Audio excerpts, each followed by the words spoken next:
Hi, this is Kashpunisa Bhagyawadi. Welcome to my channel.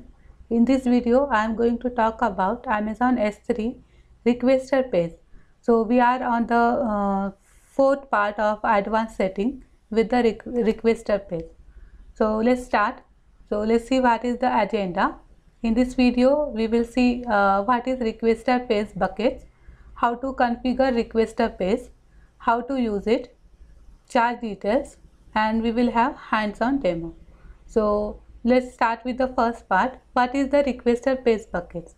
In general, bucket owners pay for all Amazon S3 storage and data transfer costs associated with their bucket.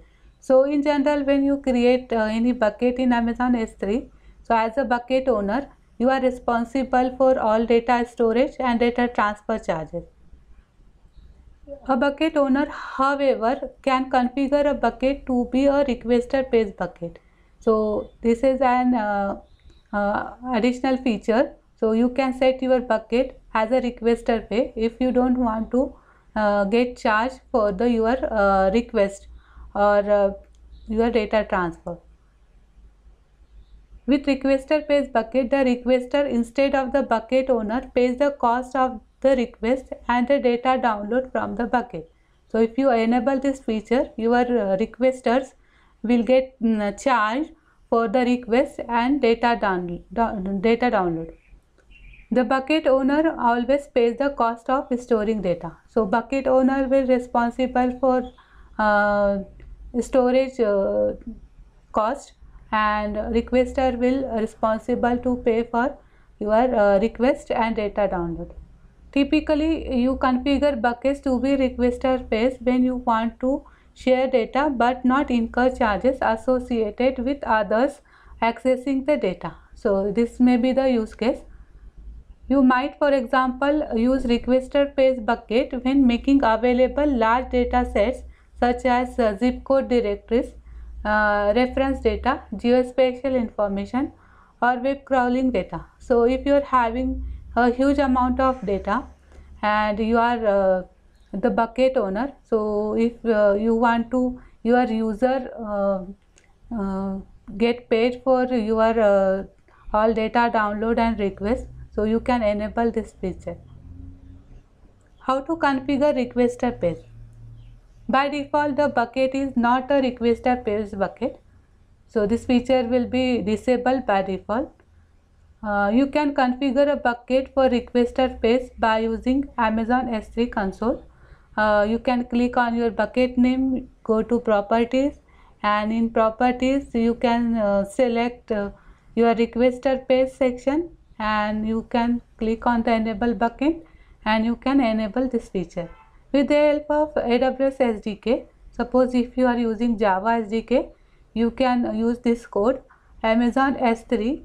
S3 is equal to new Amazon S3 client, and with the help of this client, you can enable the bucket by providing the bucket name like S3.enable requester page and bucket name.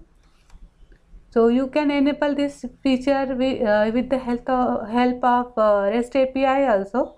So only the bucket owner can set the request payment configuration.pair configuration value of the bucket to bucket owner, the default or the requester. So with the help of REST API, only bucket owner can enable this property. So this is the property, and you can pass the value for it, either the bucket owner, that is the default one, or you can pass the requester. So when you pass the requester as a value, so it will get your requester page feature will get enabled. How to use requester page? If you enable requester page on a bucket, anonymous access to that bucket is not allowed. You must authenticate all requests involving requester page bucket. The request authentication enables Amazon S3 to identify and charge the requester for their use of requester page bucket. So when you enable this feature, anonymous access is not allowed, and for your requester, Amazon want to identify who is the requesting, so then they can apply the charges for that requester. So you must be your requester must be authenticated. And how it can authenticate? With the help of IAM role.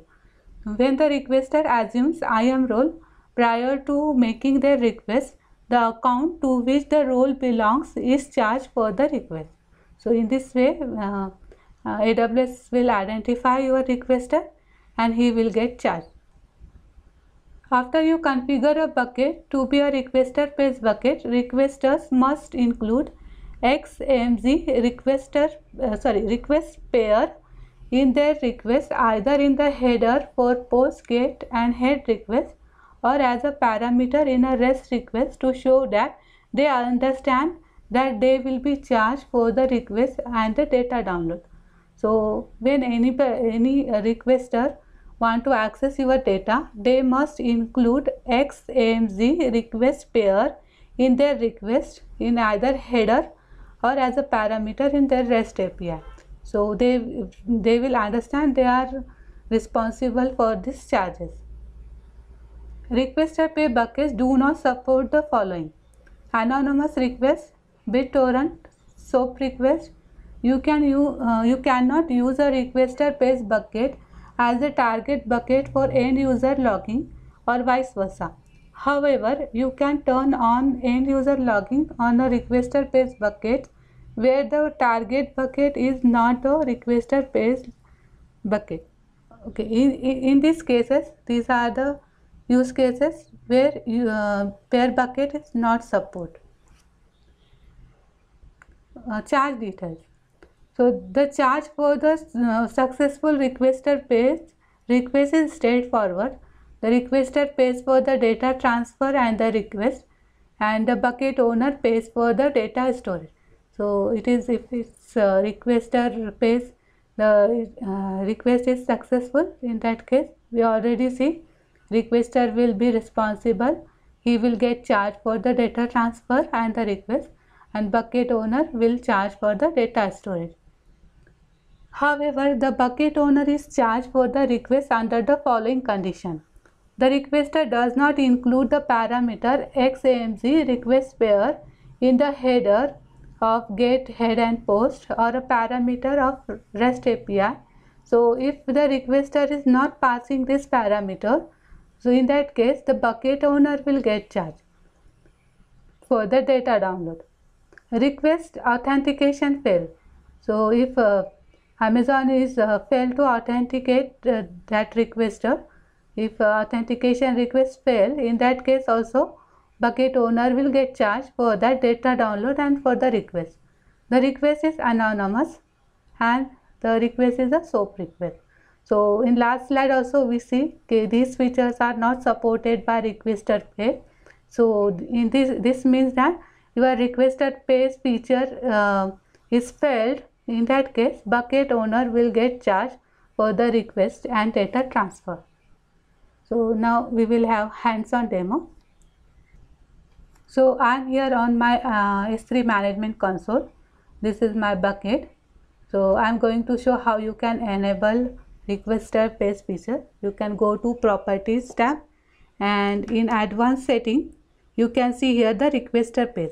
So it says that the requester instead of the bucket owner will pay for the request and the data transfer. So we already know this. Click on that. So you can see here you can enable requester page or you can disable this feature. So both options are available. You can anytime go ahead and enable or disable as per your requirement. So when you enable this, requester will pay for the request and data transfer. While requester page is enabled, anonymous access to this bucket is disabled. When you disable this, bucket owner will pay for request and data transfer. So in case of disable, for all charges will be applied to the bucket owner. So you can click on enable and click on save button. So this feature will get enabled and you can use this. Okay, I hope you understand this lecture. Thank you for watching. If you like this, please subscribe to my channel. See you next time. Bye.